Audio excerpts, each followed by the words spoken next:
നമ്മളൊക്കെ സാധാരണ ഒരു ഡിഗ്രി കഴിഞ്ഞു, ഡിഗ്രി കഴിഞ്ഞാൽ PG എടുക്കുന്നു, ചിലർ ഡിഗ്രി കഴിയുമ്പോൾ തന്നെ മറ്റ് ഡിപ്ലോമയോ മറ്റു കോഴ്സുകളിലേക്ക് പോകുന്നു, ഒരു ജോലി കിട്ടുന്നു, വീട്ടുകാര്യങ്ങൾ നോക്കുന്നു, സ്വന്തം കാര്യം നോക്കുന്നു, അങ്ങനെ അങ്ങ് പോകുന്നു. ഇത് പക്ഷേ ഗുണ്ടായിസം കാണിക്കാൻ, ഗുണ്ടാ രാഷ്ട്രീയം കാണിക്കുന്നതിനായി ക്യാമ്പസിൽ തന്നെ തുടരാൻ അടുത്ത കോഴ്സ് എടുക്കുകയാണ്.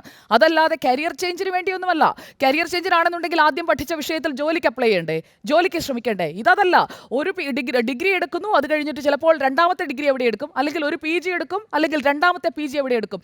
അങ്ങ് പഠിപ്പിച്ച കാര്യവട്ട ക്യാമ്പസിൽ തന്നെ പല PG കൾ എടുക്കുന്ന എത്രയോ വിദ്യാർത്ഥികളുണ്ട്. ആരും പഠിക്കുന്നതിനെ ഞാൻ കുറ്റം പറയുകയില്ല. പക്ഷേ കലാലയ രാഷ്ട്രീയത്തിൽ നിലനിൽക്കുന്നതിന് വേണ്ടി മാത്രം, ആ കലാലയത്തിൽ തന്നെ വിദ്യാർത്ഥി രാഷ്ട്രീയത്തിൽ തുടരുന്നതിന് വേണ്ടി മാത്രം വീണ്ടും വീണ്ടും ബിരുദാനന്തര ബിരുദങ്ങൾ സമ്പാദിച്ചുകൊണ്ടിരിക്കുന്ന ഏറ്റവും കൂടുതൽ വിദ്യാർത്ഥികളുള്ളത് ഏത് രാഷ്ട്രീയ പാർട്ടിയിലാണ്, ഏത് രാഷ്ട്രീയ പാർട്ടിയുടെ വിദ്യാർത്ഥി സംഘടനയിലാണ് എന്നുള്ളതിൻ്റെ കണക്കെടുത്ത് നോക്കിക്കഴിയുമ്പോൾ അറിയാൻ കഴിയും എങ്ങനെയാണ് ഒരു ക്യാമ്പസിനുള്ളിൽ ആ ക്യാമ്പസിലെ രാഷ്ട്രീയത്തെ സ്വാധീനിക്കാൻ, അതുവഴി ആ വിദ്യാർത്ഥി സംഘടനയിൽ നിന്ന് മാതൃസംഘടനയിലേക്ക് ഏറ്റവും കരുത്തനായി, ഏറ്റവും വലിയ ഗുണ്ടയായി ചെന്ന് കയറാൻ വേണ്ടിയിട്ടുള്ള പരിശീലനം പയറ്റി തെളിയുകയാണ്.